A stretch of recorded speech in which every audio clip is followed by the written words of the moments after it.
Welcome back to season 3 of the Sober Motivation Podcast. Join me, Brad, each week as my guests and I share incredible and powerful sobriety stories. We are here to show sobriety is possible, one story at a time. Let's go. In this episode, we have Brett, who shares a reflective account of his journey with alcohol, starting from his relatively normal religious upbringing through to his involvement with a Christian college in the music industry and his ever-shifting relationship with alcohol. He talks about the phases of his life where drinking culture was normalized and admits as his career advanced, the pressures increased, leading him to turn to alcohol as a coping mechanism. He discusses a period of on and off sobriety and his eventual decision to become fully sober. Brett emphasizes that the concept of gray area drinking was a significant factor, contending that many people fall into this middle area on the spectrum of alcohol use. Brett wasn't having fun anymore consuming alcohol, and as much as he wanted to stop, he couldn't until he did. And this is Brett's story on the Sober Motivation Podcast. How's it going, everyone? Welcome back to another episode. Before we jump in, I just want to give you guys a heads up. My buddy Ryan and Drew Wild from Australia are putting on this incredible 3-day event with over 40 speakers called the Addiction Collective, Not Your Average Snooze Fest. It's a free virtual event. I'll drop the link below to sign up. I'm taking the stage Thursday at 7 p.m. Eastern Standard Time if you guys want to come and hang out. And if you can't make that, there's 40 speakers going all the way through the weekend. So be sure to check out, sign up, grab your free tickets, and hopefully I'll see you there. I wanted to share this quick review that came in. Brad's podcast is one of the most important things I've ever heard in my life and literally put me on the healthiest trajectory I've ever been on. I'm a 52-year-old man whose relationship with alcohol basically started when I was 18 and ended it 8 months ago when I just randomly typed in sober on the internet. His eloquent, patient, and thoughtful honesty with his shows has changed my life. Thank you, Brad. Whoever that was, it only shows up on Apple as 3 stories, but thank you. And I've been getting a lot of messages recently from, maybe people over 50 years old or late 40s and kind of feel like, why now? Why make the changes now? Or even younger folks, maybe in your 20s, maybe in your early 30s.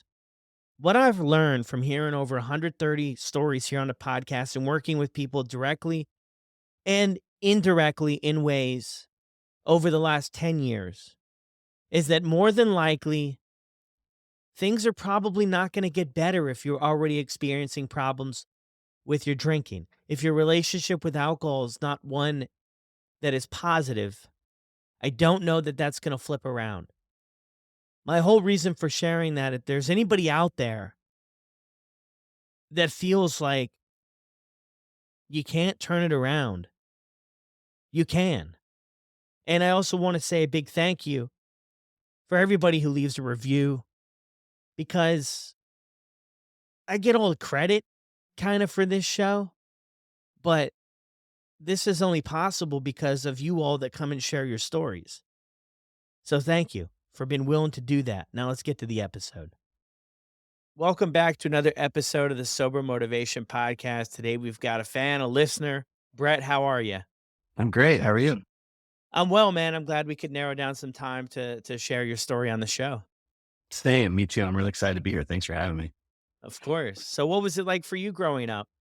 Let's see. I think probably a pretty fairly normal childhood. I grew up in Orange County, pretty like working class. My mom was a teacher, like second and third grade teacher. And for the most of my life, my dad was a minister. He was actually a minister in Arcadia. I grew up in Mission Viejo, so he commuted up there. I think it was an intentional thing. We grew up in the church, and I think he wanted some separation of the church where he was a pastor and where we actually went to church. So I guess I grew up pretty religious and was very involved in the church all the way up, and ended up actually going to a Christian college because of it. So yeah, 3 sisters. I was the only boy. Yeah. But yeah, happy childhood. As far as drinking goes, there wasn't really a lot in my house. I can remember when like my dad would bring a beer home or something, but it wasn't really something that was in my childhood. So yeah, I would describe it as straightforward, but also very religious, which is probably where the lines in of all of these things in my life get a little bit blurry. I know you've had a lot of people on that kind of have a somewhat Christian background. And there's just a lot that comes with that. And for me, there's a lot that came with that for sure. Yeah, interesting enough. 3 sisters. Yeah. Good. Two older, one younger. Nice to have my older sister was 8 years older than me. And I had one that was 5 years older than me. So yeah, they exposed me to a lot of great things. But yeah, also I was like in the middle, but also maybe even left to find my own way as the boy of the family. So yeah, it was interesting. We're all still very close, but Yeah. Yeah, that's cool. I know you sent me over a little bit of your story before all of this, and in there you had mentioned you had your first drink. I mean, some people relatively early, to others maybe not. What was that like? yeah, as a funny experience to think about, I was probably 12 years old when one of my friend's parents are divorced. So we go to his dad's house, which was like a fun thing, go spend the night in, I think it was like in Anaheim Hills or something, and go to his house. And it's this fun. They watch movies or whatever. But I remember one of the times he ordered pizza and looked at us and was like, "Hey, you guys, the only way to eat pizza is with beer." And I was shocked, like, what? And my friend must have already gone through this experience. And so he goes out to the garage, he gets two Coors Lights and brings them back. And I'm 12 years old and we're cracking beers. I remember those sips going like, this tastes nothing like Coca-Cola, and not enjoying it at all. I remember not finishing it. I remember my friend finishing it. And a couple other moments or times while I was there, I can't remember how many times I went there, but a few. And one time I remember him shaking up cocktails and making us shots. And I remember it feeling like exciting in a way that I knew we weren't supposed to be doing it. It never felt unsafe, which I'm thankful for. It never felt like there was something going on. But obviously, like, I have a 9-year-old son. If your son came over and he told you I was making cocktails, like, obviously there would be a massive line crossed and probably go to jail at this point. And I never told my parents about it. It never felt like it crossed the line into something that was something that scared me probably. And so I just let it be. And I don't think I really thought about it much after that. And then through high school, I had friends that drank, but I was so involved in a thing called FCA. It was a thing called Fellowship of Christian Athletes. And I was seen as a leader, or I was a leader, and I was seen as a leader in that community. And so I think my friends even protected me from the high school drinking that happened. I think they would maybe go do it. And I just wasn't really involved. Went to a couple parties when I was somehow invited and dabbled in having a couple drinks. But in high school, I think there was so much shame attached to the idea of drinking. Shame was always it's something that's stayed with me through my life, I think, in many aspects, not just the alcohol, but because of growing up in such a religious community. I think that's just a very unfortunate result of being raised pretty conservative. So the times I would drink in high school, only a couple, I'd feel overwhelming shame. And I think that was enough to keep me away from it in high school. And when I did drink it, I didn't have those feelings of, oh, you hear a lot of people when they have their first sip of alcohol, like, I feel the first time I ever felt normal, or the first time I felt home, or that wasn't my experience. Maybe because I was just so nervous about the penalty of God or something. So yeah, it progressed normally. And then through college until I turned 21. Yeah, and how does college look for you? You mentioned before too, you went to a Christian college as well. Yep. Yeah. So I ended up at a school called Biola. It's in South Orange County, very religious school. You have to sign a contract that says you won't have sex, you won't drink, you won't smoke, you won't do anything. And I ended up there. I think I ended up there because A, I didn't get into very many schools, and B, I actually just knew some friends that went there. And so I think that was enough for me to be like, all right, I'll just go to this school. And at that point, I was still fairly religious and very involved in my church. And this was a Christian school. My dad was a pastor. So I was like, I guess I'm going to go to this school and become a pastor. I was kind of aimless at that point about what I was going to do. So I'm 21 in school, and my friend brings a beer over to celebrate that he went to UCLA. He didn't know the rules. He brings a beer over. We go to a park. I drink the beer, and it was fine. Again, not really enjoying it, move right through it. And in school, the community, because it's a Christian college and because the contract, like, you could obviously go find the drinking, but a lot of my friends just weren't involved in it and just wasn't really happening, I would say, until the later years of college. And so my junior year, my friend group really coalesces and I find friends that I'm still friends with to this day. Some of my best friends actually, I find and the group kind of coalesces. And funny enough, basically this big group of friends forms two bands. And this first band, they were called The Color. They had a little bit of success. They were on the tour and signed record deals and all these things. And they were my really close friends. And we started going on these tours. And that's probably where drinking enters. We're 21, we're out on the road, we're having fun. And we're, especially on tour, you get a lot of free alcohol. So it's like flowing at this point. And I'm starting to like understand it more, enjoy it more, move off campus. And alcohol is now, I guess, just a part of my life in a way that feels very normal and innocent. And at this time, you have a little bit, maybe we had a little bit more money, but at the same time, it just feels like our friends are now at a really close friend, are working at bars, and that's where we're going and getting drinks. And it's just like this time in my life, my early 20s, where I feel like we're young, we're having a ton of fun. It's really exciting, getting really into music, getting really into going out and live shows and doing some touring around the country. It's like growing up, my household was, I wouldn't say we're very middle class. We didn't do a lot of big trips. Our trips were camping and going to a cabin up in the mountains for a week, but nothing extravagant. So it was like the first time I'm traveling. And so there's all of these interesting things. I'm going out of California for the kind of the first time and just having a lot of new experience with my best friends. And it just feels like this amazing time. And like I said, I think I wrote it's probably look back in like my early 20s as some of the best times of my life, being with my friends. Feel like the consequences of our alcohol use are it's very low and we're just enjoying ourselves. Yeah.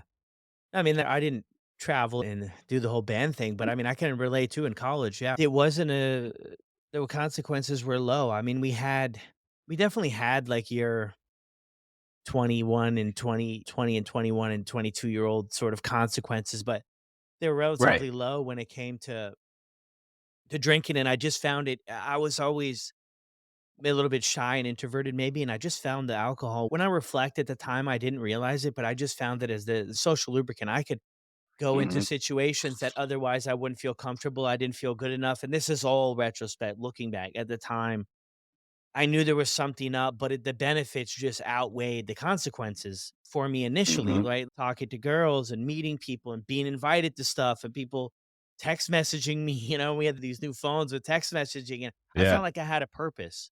And at the Mm. time, the consequences were just low. I mean, I failed out of school and stuff, but all my buddies, we were finding our way, right? A lot of us Right. didn't do well with our academics. We prioritized partying, connecting, and socializing beyond that, but it wasn't anything. Nobody really came out and said, like, you got to straighten it out. And I can relate with you too, back on growing up. There was never really any alcohol too around my place. It's so interesting, right? Because we hear these stories on different sides of the spectrum, right? We hear the stories Yep. where it's like when you hear somebody how they grew up and then you hear that they struggle with addiction, it's like the stars lined up. And then you have some of us who I had that middle class life. My parents provided every opportunity for me to do well. They helped me out every corner. They were loving, they were supporting. There wasn't drug use, there wasn't alcohol. And then sometimes I reflect back on my story and I'm like, man, where did this Right. train go off the tracks? Right. So it's Yeah. so interesting. So where do you go from there? You guys are doing your touring, you're getting more into this culture. And I mean, you could probably attest to this more than I can. The music, the touring, I mean, rock stars. I mean, that is a big, Yep. especially then, right? That I mean, a lot of people I hear that were into that. I mean, they idolize that partying and that all that type of stuff. So that environment can definitely be tricky to navigate. So where do you guys go from there?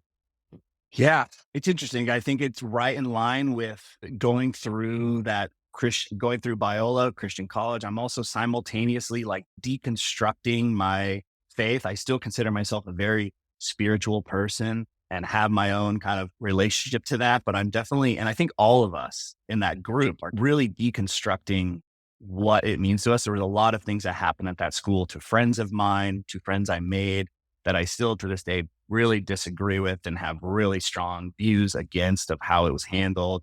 I even Yeah, there's just I have a lot of feelings about that college experience where, like, I almost can't believe some of the things that I had to see and witness and experience on this side, but at the same time, I met my wife, my best friends in the world, and it set me off on this career path that I'm so thankful for. So it's a really interesting juxtaposition of what's happening between my 20 to 25, right? And I feel really lucky that all my friends are all in the same we're all on the same page. And so I do think drinking helps in that deconstruction. We are going to go totally the opposite side. We had to sign a contract like, fuck that. We're going to live how we want to live. And it's this music thing and it's really exciting, really fun.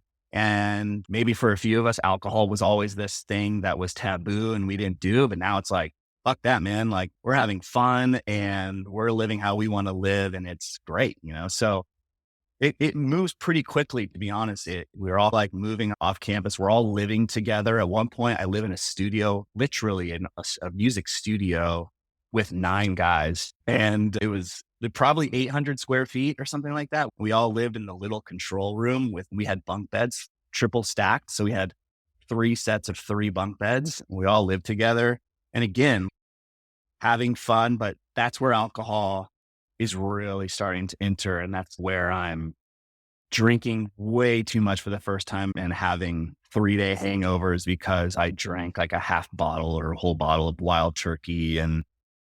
But it's feeling again, young and a little bit reckless, but I just know that it's starting to be everywhere for me. Around that time, my other friends start a band. And at this point, the original guys that are still my friends, but we're in another band, they're off on tour. I stay in college and my other friends start a band. And this band, they're called Cold War Kids. I managed them for about 17 years. And they put out music and I just say, hey, I'm going to be your manager. I had started intern at some record labels. I found my way of like, I want to work in music. And we just set off on this path and we put out music and it worked and they got a record deal. We just went off on tour. And then it went from not just touring the States, but we're touring the world. And I'm having these experiences all over the world and drinking is connected to it everywhere. And again, feeling like at this point now I have way more responsibility. And so that enters the picture. I'm now not just their friend, but I'm also their manager. I'm really the one that's guiding the ship of this. And we're still young, but as soon as obviously making money enters the picture, and now we're all getting our own separate apartments and everyone's paying rent and everyone has more expenses. And the lifestyle quickly changes from we're young and this is just fun and drinking is just a part of it to, oh, wow, maybe just for me, I'm not sure their experience because they were the ones in the band. I'm not in the band. I'm the business guy. So I remember it's the first time I really have to manage my drinking and really start to see like, all right, that's when the drinking math and all stuff really enters the equation. I know it doesn't stop for 15 years, but I can mark that as the time when I'm like really starting to monitor, okay, I need to be careful. I have this thing where if I start drinking, I want to keep going. And I can't be that guy all the time who's drunk because I'm the manager of this band. And not only do I need to like be a professional, but I also want to be reliable to my really close friends. So yeah, so that takes me through 30. And then I feel like the next chapter is like marriage, kids, and real career shift to like big boy, serious life. Yeah. Interesting there though. Before we jump into that next phase here, you mentioned something there too about you picked up on this idea of when you started, you wanted more. You wanted to keep drinking. Hmm. Yeah. It always interests me about when that shift takes place because when I first started, I didn't have any more thoughts of having more. I didn't stay up later than people when the party was over, when that was it, when it was a night. I was content with that. And then it Mm, flipped over into this I had this progression in a sense to where I would always be the last one up. I would always be trying to push the envelope. I would always try to encourage other people to keep this thing going when I was already well on my way. Like I was already right. well on my way to having enough to feeling maybe that 1 hour or I think maybe at first it was 2, 3 hours of energy. And then it seemed like over time that decreased, right? The point of enjoyment decreased maybe down to 20 to 30 minutes because I knew I wasn't going to be able to stop and I didn't want to start, but that's a whole nother thing. But I'm always curious to know if we can identify when that shift took place, when it was just like, hey, we were just regularly partying. And then now we're just not experiencing the same benefits and we just want more and more. Does that make any Mm. sense? Yeah. Yeah. Yeah. 100%. In that time, I would say in my 20s, I can identify as I don't know. I am that type of person. I'm always looking for the next thing, the next party. What can we do? Always wanting to be planning a trip, always want to be looking forward to the next thing. So, and I love being, quite frankly, I love being the life of the party. But it's funny, in high school, as like the sober Christian kid, I was still the life of the party with my friends, goofing off or just being an idiot. And so, but like wanting to have that attention on me. And so I think with the drinking, it just, oh, damn, look at this. Like that's the next level. If I can introduce alcohol into this, like I can keep going and I can be even more fun and have more experiences. And so it felt, again, in my 20s, it felt really, man, this just to say enhances everything. I'm having these new experiences with different types of people. It makes me more fun. It makes me all these different things. This is amazing. And I can mark in my life where the shift happens though, where drinking, all of a sudden I'm going, oh shit, like I'm not in control of this anymore. And I'm not having as much fun anymore. And it feels like it's taken over. But it's not till it's really, I don't think I have that realization until really much later. I don't think it really happened for me until about 2020. Okay. So Yeah, it's always something too. What about during this time, right? Because you've grown up too, and you shared that there was a lot of shame involved. Is that voice or that way of thinking and feeling starting to decrease about how you feel to being raised and the connection to Christian? And is that starting to go yeah, down a little bit? yeah, I think it is. I think there is way less shame in the drinking. There's still like the hangover and the shame over was always there for me and massively, and the anxiety. And around this time, like I said, as we're going into my 30s, I'm getting more anxious about my drinking because it's so connected to what I'm doing professionally. And so in this time, I'm like, it's that funny time in your life from your 20s to your 30s when you're still like, maybe you're sleeping in a little bit more than you should have, or maybe you're not attending to your responsibilities as much as you should have. Especially for me, it just like really ramped quickly. Right. And so there was a lot of shame and anxiety around shit. I have so much to do this morning, but I was out last night and I drank too much and it's really affecting me. And so I think the shame converts from that, where it was less about my religious background and more like my responsibility to my friends and my career. Right. And so it was really starting to, again, like that math equation of like, all right, how much can I drink this week? How much can I get away with? How much can I drink tonight? Because tomorrow I have these things. And that, I feel like that goes 10x once we start having kids, because that's marked around the same time. Everyone's now buying houses, and it just goes, again, it just goes from a ton of fun with your friends. Like I would never dream of just like going on tour with my friends and getting free beers from the local venues to like, now we're all in careers and the stakes are super high. And the pressure that I put on myself to make sure that kept going was very high. And the way I learned to cope and deal with it was through drinking. And so I think that's when I started drinking.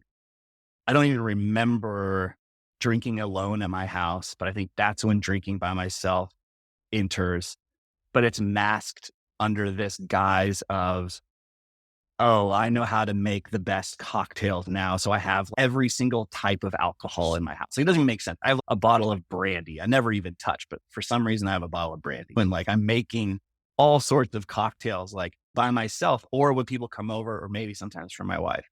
And so it's like I'm tricking myself into thinking like, oh, I don't need alcohol all the time. It's like this cool lifestyle. And that's, I think, when it goes to another level, because I still have friends that are like, oh, I never drink alone by myself at my house. And I'm like, oh shit. Well, yeah, that just became a thing. And it wasn't like I'm getting trashed every night alone by myself. It's just one or two drinks, but that becomes this cycle.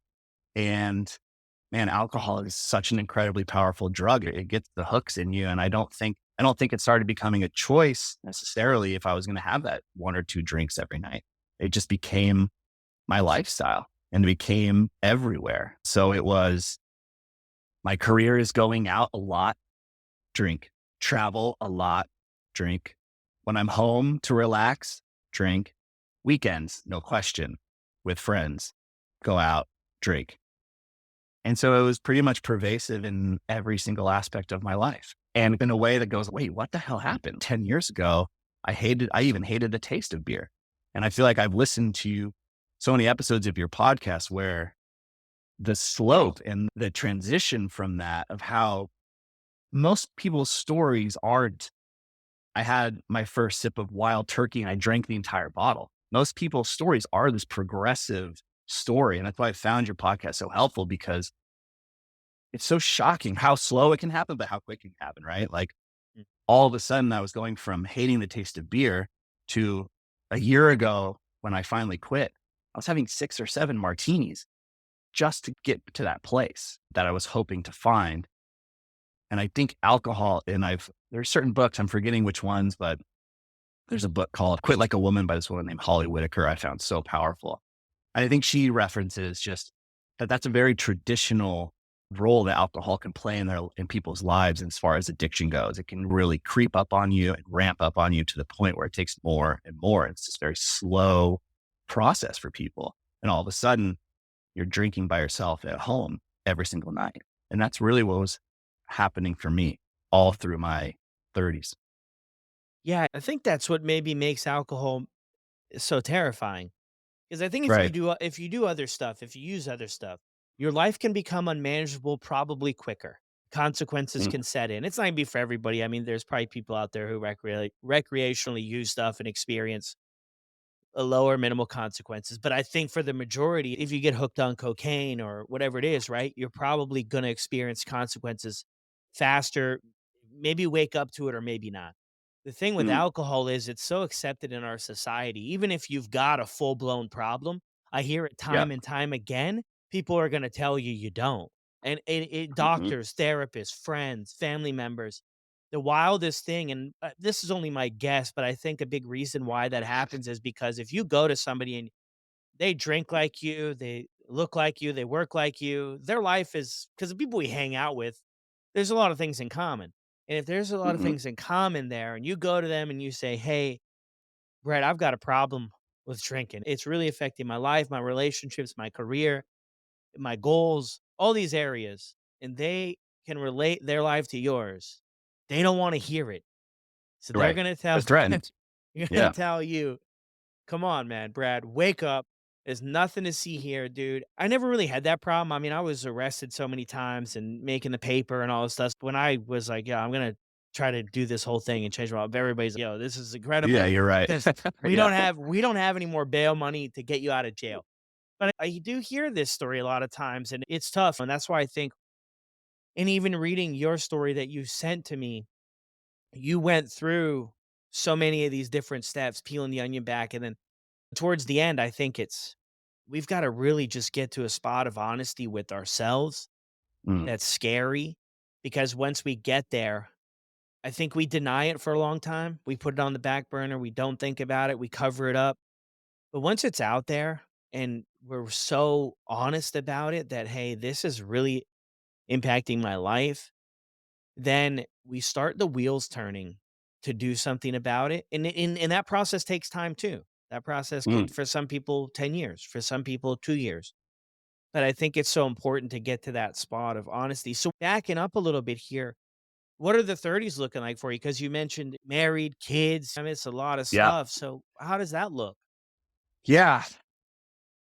I would say that probably the internal pressure that I put on myself starts to really mount. And again, I think the only way I'm knowing how to deal with it is through drinking. That just has become now my learned coping mechanism. And so my wife and I have our first child, then our second, and it goes from managing like a couple bands. I'm now a part of this company. I'm managing somewhere in the neighborhood of eight artists or something like that, and at varying degrees. And a couple of them have very huge ascends. And so there are high highs, right? And in those high highs, there's alcohol. But I would say the pressure starts to really build here. And I can mark these moments in my life with that pressure. And like I said, the only way to really know how to cope with it is thinking that at the end of the night, a really hard day, come home, pour a glass. At that time, I think it was whiskey, pour a glass of whiskey or make an old fashioned. And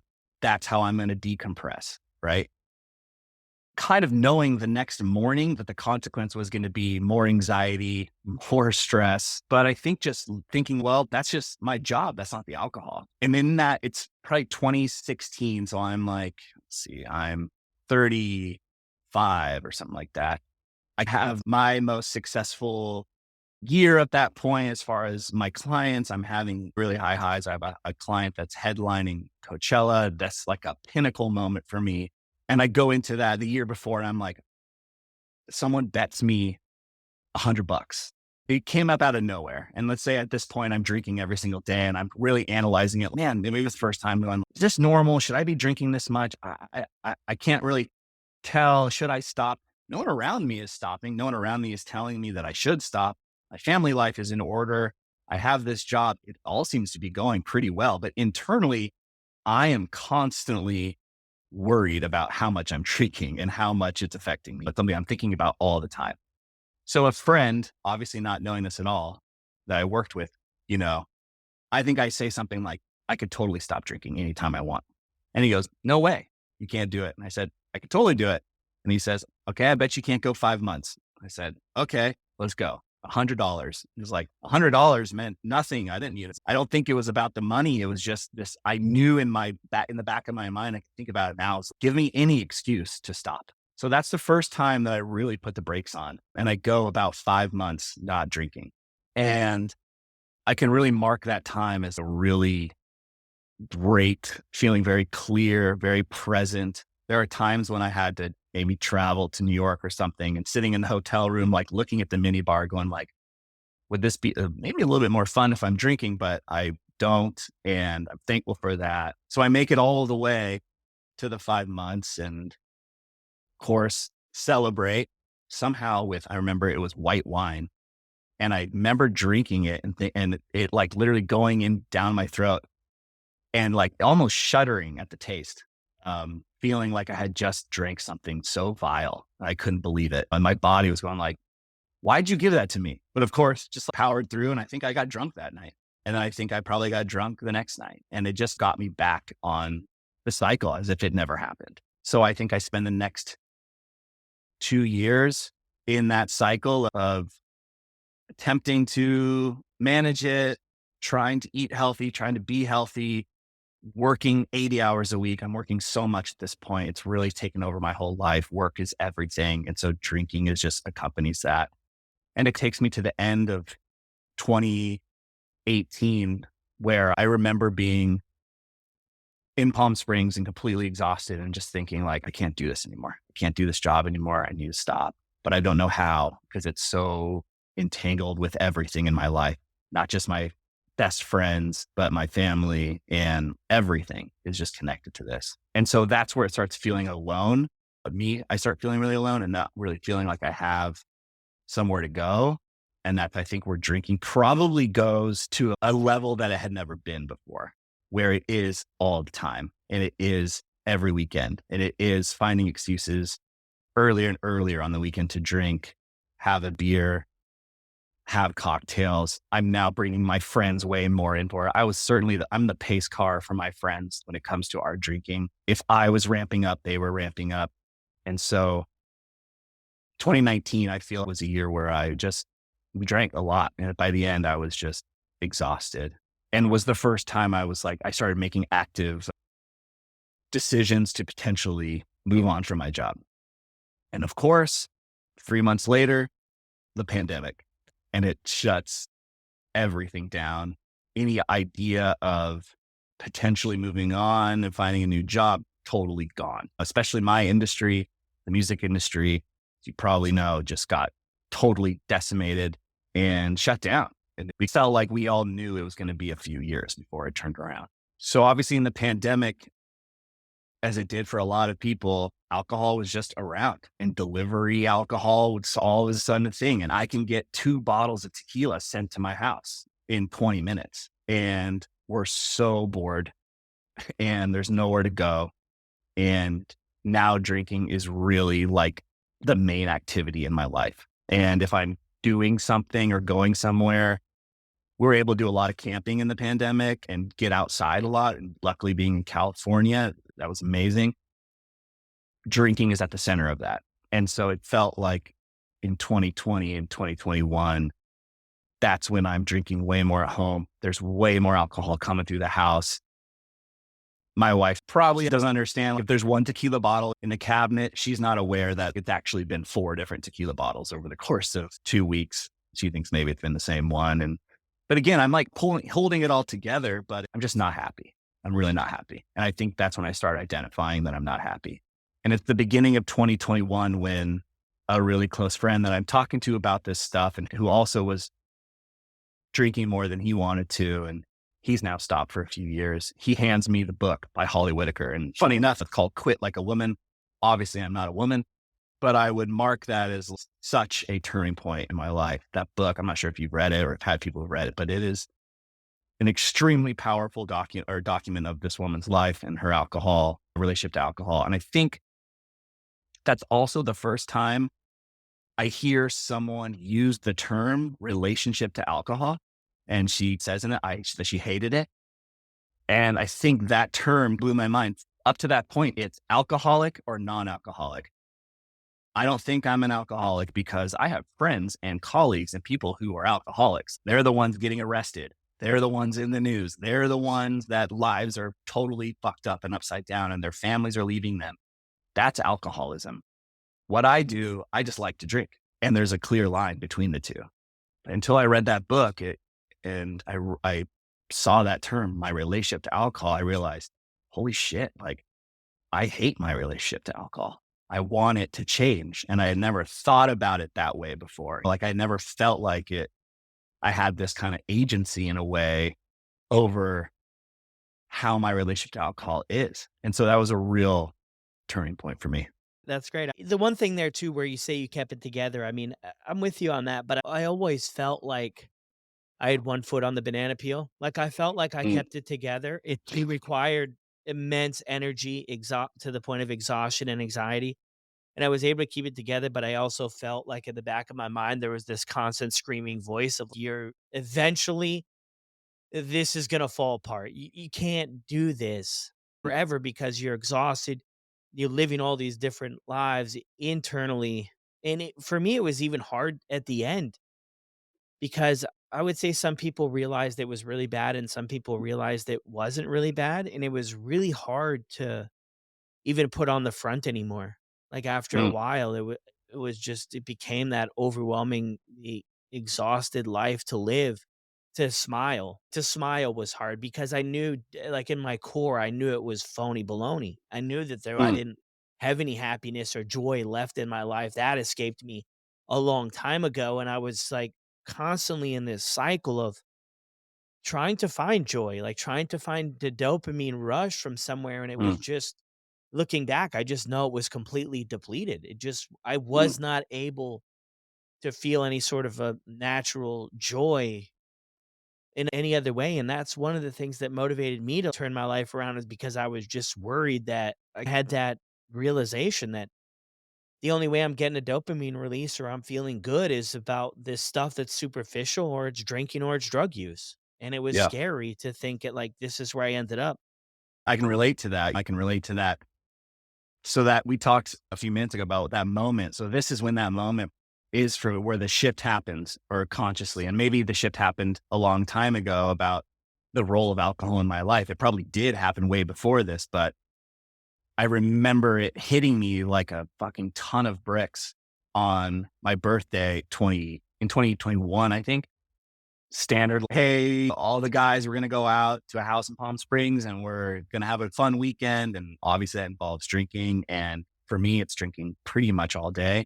And being outside one time just by myself in a moment and having a beer. And at this point, who knows, like it's hard to quantify how drunk I am at this point because drinking I don't get drunk the same way anymore because it's just, that's just what happens, as we all know. But sitting there alone among friends and looking at the beer, and I have this very clear and profound thought that just says that comes into my mind, which is this isn't fun anymore. What I'm doing isn't fun anymore. And I've lost what I wrote to you is it didn't feel like I'm using alcohol anymore. It feels like alcohol is using me. And that kind of stops me and scares me and is the realization of going, fuck, like it won. And all of the fun and good times and everything that's led up to this moment fueled. And it was like alcohol was using all of that to get this victory over me or something, which kind of sounds funny to say, but I really view it that way. And I mark that as a turning point, even though, of course, after that, I didn't stop. It took me, I kept going. I would go maybe a couple months here and there, stop, start, stop, start. You know, that book, I think it's The Easy Way to Quit Alcohol. Kind of Alan Carr. He Yeah. wrote he wrote a very famous book about quitting smoking, and then he wrote the counterpart about drinking. So I think that a couple months later, I read that book, and in that book, he very ceremoniously says, pour your last drink and drink it, remember it, and don't question the decision. And I did that in 2021 and stopped for a few months and then started again. I questioned the decision. Yeah, you took the words right out of my mouth on that one. Yeah. But I mean, I think it's a powerful line too, right? Don't question the decision and just keep it moving. But yeah, I mean, the story you share there is shared by so many of us. You end up in that, and I love the way it's put there too, is your relationship. And also you're checking off all the boxes. All of us have been there as well. A lot of us anyway. Like we don't look like this, we don't do that. We've still got this stuff. How can things be that bad? Right. And maybe at this point, nobody around us is even making and saying anything, right? So it's like, yeah, 100%. Yeah. so it's like that thing. I feel like we get what we focus on is what we get. So if we focus on that stuff, I did anyway. I focused on those things when if I would have looked a little bit deeper, I probably would have seen the other stuff internally that I was being affected by. But that stuff for me for a long time wasn't motivation enough to change. It was when Mm. I got external pressure. I mean, it was definitely helpful to make the changes. So it's so interesting there too how we go through this cycle. And then you mentioned too, you didn't quit then, you're a couple months on, couple months off. And I mean, my goodness, man, that right there, the whole journey is tough and exhausting and challenging. And but that one right there, really, I feel like it poses some different effects internally, right? When you're just you want nothing more than to walk Yeah. away. Yeah. You're really battling.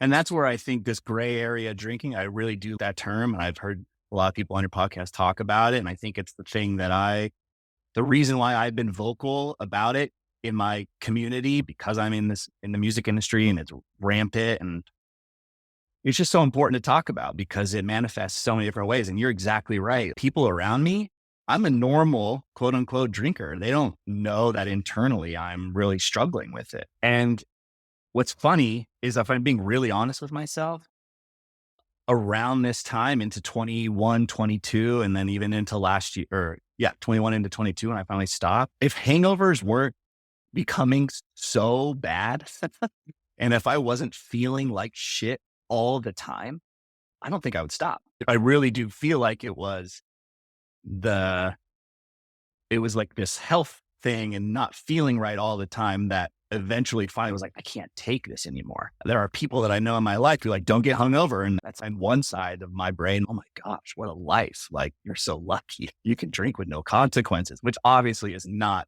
reality at all. But my hangover started to become so drastic and just feeling depleted in every single way at all times. And it really started to show up as my kids are getting active. You're going from diapers and toddlers into 5, 6, 7-year olds, and they're wanting to do something. And Saturday morning, they're like jumping on the bed, let's go. And I'm laying there half dead because the night before I had 5 martinis and I feel like shit. That's where the shame triples for me. And the feeling of what am I doing becomes really difficult. But it's hard to break those cycles because, again, it's the only way I know how to cope. And so I really think therapy was a huge part of me starting to understand how to cope. I started doing that in 2021. At the end of 2021, I make the decision to quit this job that has been my identity and my whole life up to this point. Again, all my best friends, my wife, everything is wrapped up in this job. And I made the decision to walk away. That was when I quit again for 4 months. I wanted to be really clear headed. I did. And I was like, okay, this is great. I'm quitting this job. I walked away from it in a way that I'm really proud of and honored a lot of the relationships that I'm in. I'm still best friends with all of these same people and I'm still in the same community, but I've transitioned out. It went well.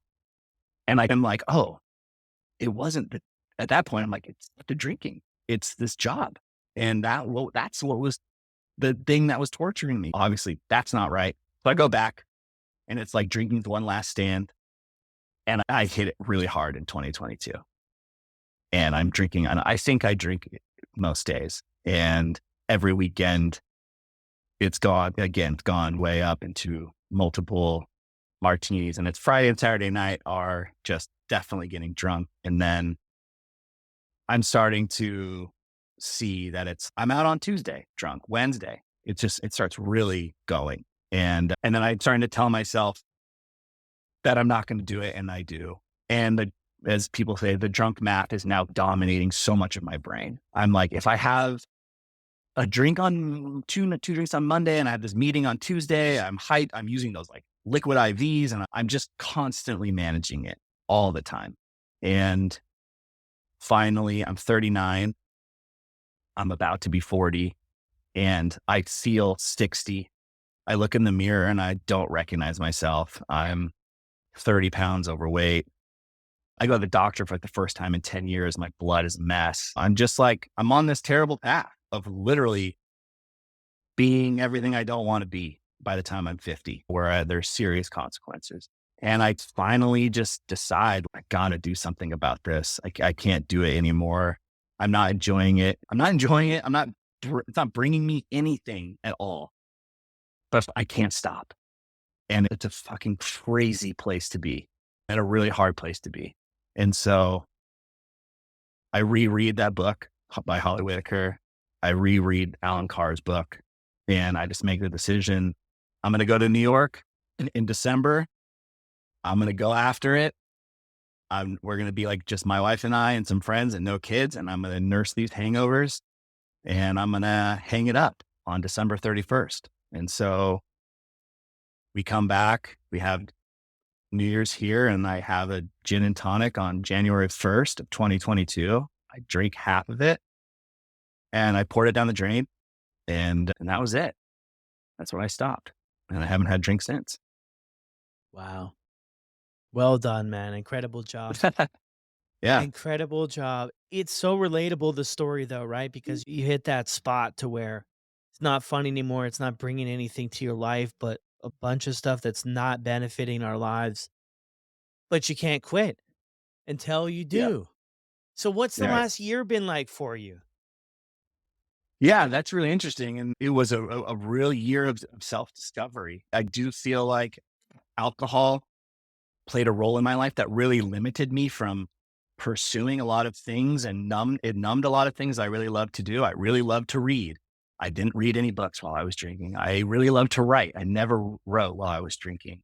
It really, I feel like, stole a lot of time from me, whether that was sleeping in because I was hungover or just if I got home, why do something productive when I can go pour a glass of tequila or something. And so all of a sudden, I feel like I had a lot of time on my hands and trying to understand what it was. My dad, like I did say, my dad didn't have a lot of alcohol around the house when I was growing up, but once we were gone, bottles of wine started to rack up a little bit more. So my dad actually stopped drinking completely when in his 50s. And that's probably when I'm probably in my 20s or so when he does that. And so I noticed that. And so I'm trying to, and I know it's in my family, like my mom's mom, my dad's dad, there's alcoholism in my family. So I start to explore that. I start to explore what alcoholism is. I'm reading every sober book that's out there. I feel like I've read them all because I'm trying to glean information about what is this? What am I? Because I almost want to identify and be like, oh, I'm that person. Kind of, but beginning to understand like I'm on this crazy spectrum and certain books resonate, certain don't. I go to probably 10 AA meetings. I find those to be interesting and helpful, but it just doesn't feel like my community for a bunch of reasons. And I've seen AA do incredible things for friends. And I think I think it can be a great program, but it just didn't feel like my place. And so those didn't really stick. And what I found was through a lot of, honestly, like your podcast, there's a couple others that I listen to, and I've just found the community through, I've just found my own, I guess, community, which just for support and leaned on that when I needed it. The first 3 months were like incredible. I was like probably the most annoying person on the planet saying, "This is the greatest. I'm never going to drink again. It's so easy," telling everyone. At the 3 month mark, I had never heard about the pink cloud. Have you heard about this? Yeah, I've never heard that term before. And my friends were like, "Careful, like this thing called the pink cloud." And I was like, whatever, I'm never going to drink again. And 3 months in, I like heavily doubt the decision. Like it's the first time where I'm like, what the hell am I doing? This is stupid. I'm not a fun person anymore. No one likes me. No one wants to be around me, all this stuff. And at that moment, my wife really helps me and coaches me through that. No, you don't understand. I see these changes. You're doing great. Keep going.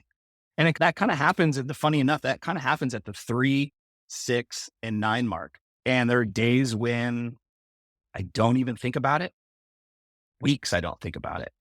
And then there are days that feel like, again, why am I doing this? This is pointless. I'm be so much happier. Things would be so much easier if I just drank, and working through that. And so finding the tools, friends, therapy, different books, just to really work through those feelings. And again, your podcast and hearing from just normal people about their lives and their struggles have really helped and make you not feel alone, and that's why it's become a mini passion of mine to spread this, is because I do think that there are these labels of alcoholic and non-alcoholic. And in Holly Whitaker's book, she says, you're not an alcoholic until you are one. I Googled it. I Googled it a ton. I know people Google it. I know friends that Google it. And you're like, okay, how many boxes do I check? And it's self-labeling. And that's like the craziest thing. Why would anyone sign up to be an alcoholic? No one would. And so that's something that I wanted to be very vocal about. You don't have to be an alcoholic. You just have to be unhappy with how you treat and how you have your relationship with alcohol. And I think that's something that's starting to become more and more talked about in our culture, but I feel like not until recently has it been something that has been really discussed. Yeah, well, that's an incredible list of things. And I appreciate your support with the show and that it's been helpful for you and that everybody shares your story and then we've got you here sharing your story. It really hits home, man, your story. Not just with me, but I think it will with a lot of people because that's where we land, right? On that spectrum of one end, somebody who's never drank, and the other end, maybe somebody who's physically dependent on it or what, however we want to draw it up. And then there's millions of people that are slotted in between those two markers. And I think you're right Mm, that the conversation is opening up.